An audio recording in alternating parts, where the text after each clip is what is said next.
A small-town teenager vanishes during a jog, and what should have taken weeks to solve took nearly 40 years. The truth, more disturbing than anyone expected. Viewer discretion is advised. You're listening to Pale Walks.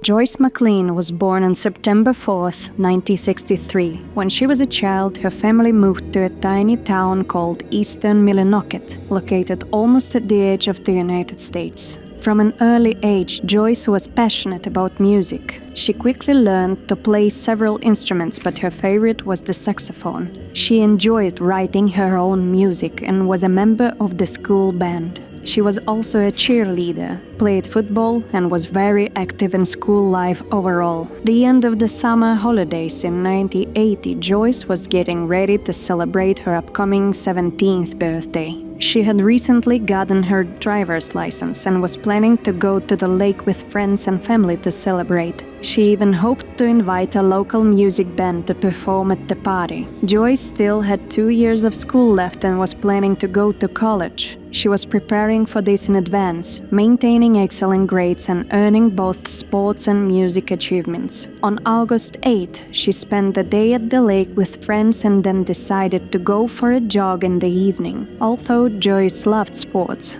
running wasn't her favorite activity. Still, she was going to play in the upcoming school football season and wanted to stay in shape. She went out for a jog at around 7:30 p.m. Usually she ran with a friend, but that evening her friend wasn't available. Joyce had a regular route, a few laps along the road circling their small town. The whole run usually took about an hour, but that night she never returned home. A few hours passed, and Joyce's mother began to worry. Joyce always told her parents where she was going. If she had decided to hang out with friends after her jog, her family would have known. Her mother got into the car and drove around town, asking neighbors if they had seen Joyce. No one had. In a town that small where most residents knew each other, several people quickly joined the search. Night was falling and still no sign of Joyce. Her parents reported her missing to the police. Local officers joined the search that same night, and soon more townspeople took to the streets. They combed through the jogging route and the area behind the school. Unfortunately, there was no sign of her. With each passing hour, panic increased. By then, the police had ruled out the possibility that she had gone somewhere voluntarily. All her friends were home, and later, many of them also joined the search. Joyce wasn't found that night, nor the next day. The search stretched on for 2 full days. The police, with the help of locals, kept searching until on August 10, they made a heartbreaking discovery. Joyce's body was found just 60 meters from the school's athletic fields, near a group of trees. She was lying on the ground with most of her clothes missing, and her hands were tied behind her back with a piece of blue cloth. Officers immediately suspected that she had suffered a severe head injury, but a full medical examination was needed. The forensic team later concluded that Joyce had sustained multiple blows to the head and that she had died the same evening. Despite the lack of clothing, the unknown attacker did not subject her to physical violence of a sexual nature. Unfortunately, no other forensic evidence could be retrieved. There was no foreign DNA on the body, and in the early 90s, DNA technology was still in its infancy. In fact, the first person ever convicted using DNA evidence was arrested only in 1987. This meant the police had to begin a difficult investigation with a bare minimum of clues. Soon after discovering the body, officers also found Joyce's clothes, but this didn't bring them any closer to solving the case. News of the tragic loss spread quickly through the town, plunging the community into a dark and anxious mood. In small, remote towns like Eastern Millinocket, people weren't used to violent incidents like this. What made things worse was the fact that the perpetrator was still unknown and possibly still nearby.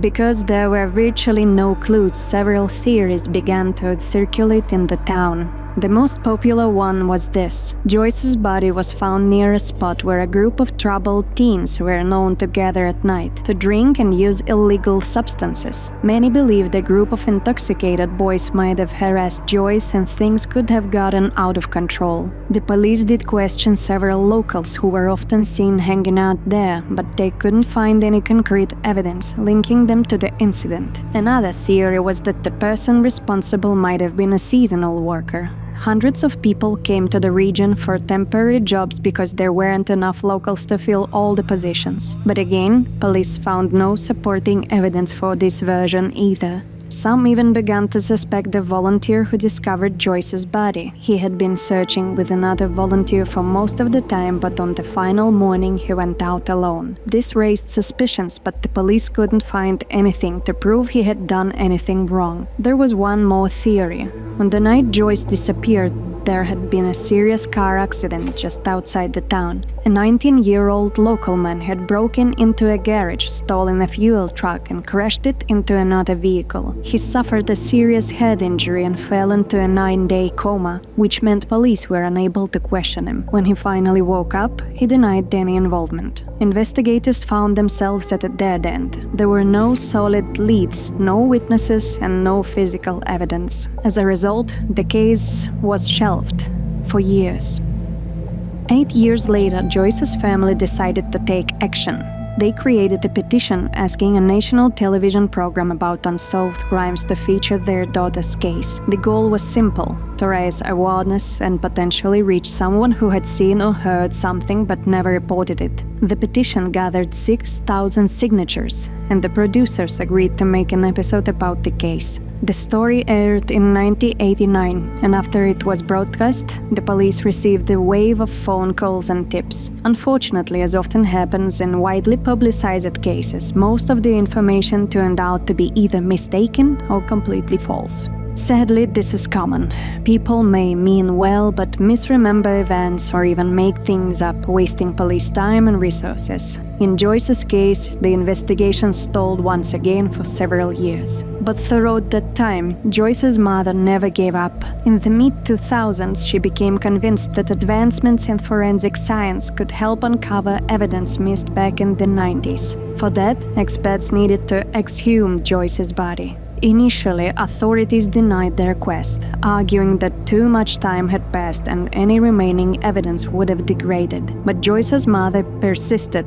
In 2007, she finally succeeded, in large part thanks to Dr. Peter Cummings, a forensic pathologist from Massachusetts. Peter was born in Millinocket, Maine, and had been just 5 years old when Joyce was taken. He clearly remembered how the town had been shaken by the tragedy and later said it was one of the reasons he pursued the career in forensic medicine. When Peter learned the exhumation request had been denied, he contacted Joyce's mother and encouraged her not to give up. He believed there was still a chance to recover useful biological evidence. He also brought the case to the attention of one of the top forensic experts in the country, who agreed to get involved.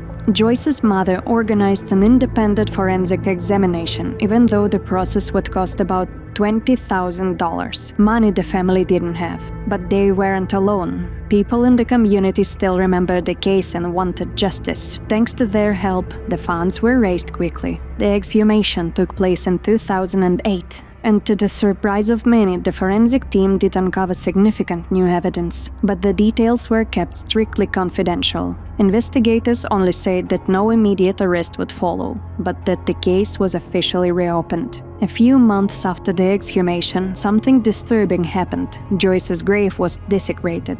Police provided no details, only stating that it was unclear whether this act was related to the ongoing investigation. Still, it drew renewed attention to the case. Then, in 2009, came what may have been the turning point. For the first time in 29 years, law enforcement publicly announced that they had a prime suspect. Let's go back to the 1980. As you may recall, just hours after Joyce disappeared, a 90-year-old local man named Scott Fournier had stolen a fuel truck and crashed it in a major accident. He suffered a head injury and fell into a coma for 9 days, making it impossible to question him. Once he regained consciousness, he denied any connection to Joyce's disappearance. In 2009, Fournier was back in court, this time for possessing illegal materials involving minors. During the sentencing, the judge suddenly declared him a person of interest in Joyce McLain's case and called on him to confess. The news came as a shock to Joyce's family. Many of them knew Scott personally and were aware that police had once briefly looked at him because of the truck theft and accident. But no one expected him to resurface nearly 3 decades later as a central figure. The lead detective refused to comment on what had changed. He only said that the team had made significant progress since the exhumation. Fournier was sentenced to 6.5 years in prison for possession charges, the minimum term allowed. Despite his criminal history, he had been convicted of theft in 1979, 1980, and 1984. The past charges were too old to affect his current sentence. Fournier had also appeared on police radar in 2001, when his 6-year-old daughter accused him of inappropriate behavior. Authorities believed the girl, but unfortunately couldn't gather enough evidence to press charges. Even without conviction, the pattern was deeply troubling. Many now felt there was more than enough reason to take Scott Fournier seriously as a suspect in Joyce's case. But as investigators would soon discover, this was only the beginning. While Scott Fournier was serving his prison sentence, investigators worked behind the scenes. They kept the new evidence secret and continued interviewing possible witnesses. In 2015, a team of 10 people searched the area where Joyce's body had been found, hoping to find anything previously overlooked. They didn't share details about the search, but within a year, things became much clearer. On March 4th, 2016, authorities officially announced the arrest of a suspect, Scott Fournier, who had recently been released from prison. He was taken into custody and formally charged into Joyce McLain's case. By then, Fournier was 55 years old, and he denied all accusations. While awaiting trial, he spent almost 2 years in jail, unable to pay the $300,000 bail. His trial began in 2018, and that's when the public finally learned something very strange. It turned out that Scott had confessed to killing Joyce multiple times, and had done so as early as a few weeks after her disappearance. In one instance, he broke down crying and told his mother and sister that he had done it. On other occasions, he allegedly confessed to a local priest, a family friend, and even a co-worker. Some of these people had gone to the police immediately. Others remained silent for years. When questioned by law enforcement, Scott changed his story again and again. At first, he said he struck Joyce multiple times with a glass insulator from a nearby power line, one that police actually found at the scene. He also said he tied her hands, assaulted her physically in a sexual manner, and ran away. But this part of the story didn't add up. Medical experts had confirmed that Joyce had not been subjected to physical violence of a sexual nature. In later interrogations, Scott Fournier gave several conflicting versions of what happened. At one point, he claimed he wasn't alone, that other boys had attacked Joyce, and he was just watching. Later, he said those boys forced him to participate. Then, he changed his story again, saying he acted alone but was drunk and couldn't remember clearly. Over the years, Scott was interviewed 27 times, and each time his story shifted. Because of the constant contradictions and the lack of physical evidence directly linking him to the crime, police didn't arrest him for decades. But eventually, 2 key witnesses helped bring the case to court. One was the priest, who said Scott confessed privately and gave details never made public. The other was the co-worker, who recalled a chilling moment. He had once asked Scott how he managed to avoid being charged. Scott allegedly replied, "I just confused them with lies about other people. It threw them off." The co-worker reported this conversation to his supervisor, but not to the police. It's unclear whether that information was ever passed along at the time. Most shocking of all, the priest said Scott once admitted he hadn't assaulted Joyce because, as he put it, she was on her period. That detail had never been shared publicly, and the police only discovered it later through forensic examination. That means Scott could not have known, unless he had been there. Scott Fournier's lawyers argued that all of the evidence were circumstantial. They claimed his repeated confessions were unreliable, the result of his head injuries from the 1980 crash. They also pointed out that police had not arrested him after his first confession, and that this undermined the credibility of his statements. The defense tried to redirect suspicion onto other individuals, including the volunteer who found Joyce's body. That volunteer, a man named Peter Allward, had originally agreed to search with a partner at 6 a.m. on the day Joyce was discovered, but instead he went out alone and found her before sunrise. Adding to the suspicion, Peter's sister, who lived next door, later told police she saw him leave the house at dawn carrying a large gym bag and return smiling after the discovery. But there was one major problem with this lead. The woman waited 16 years to tell police that story, and by then, Peter had passed away from a heart attack just 2 days before Scott's arrest. Police stated there was no evidence linking Peter to the tragedy and that they had thoroughly investigated all possible suspects. In contrast, Scott had raised numerous red flags over the years. Even his own uncle had once gone to the police saying he suspected Scott after hearing that he had expressed romantic interest in Joyce and had suddenly decided to start jogging at night just days before the attack. When Scott was first asked to show where the attack had occurred, he led detectives to the exact location where the body was found.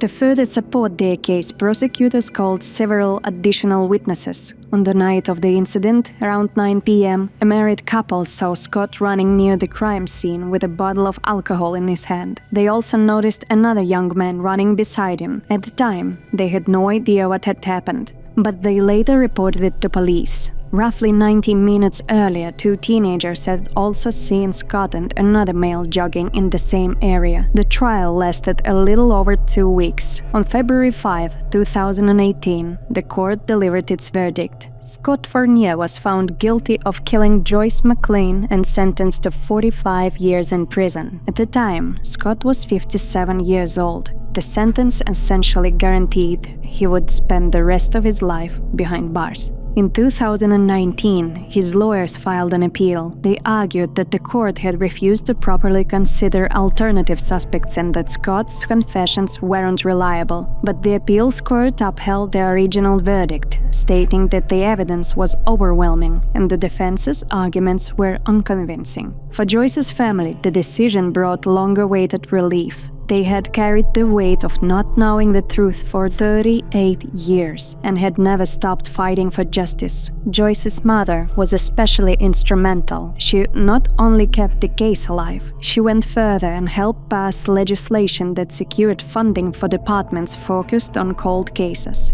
And yet, one question remains unanswered. Who was the second man? 2 separate groups of witnesses say that they saw Scott running with someone else that night. If that's true, who was he? And why has he never been identified? After the killing, Scott crashed the fuel truck and was alone in the vehicle. Perhaps the 2 parted ways after the incident. Or perhaps Scott acted alone all along. We may never know. Thanks for watching. If this case resonated with you, consider subscribing, turning on notifications, and letting me know what do you think about this case in the comments. And what's more important, stay vigilant. Until next time.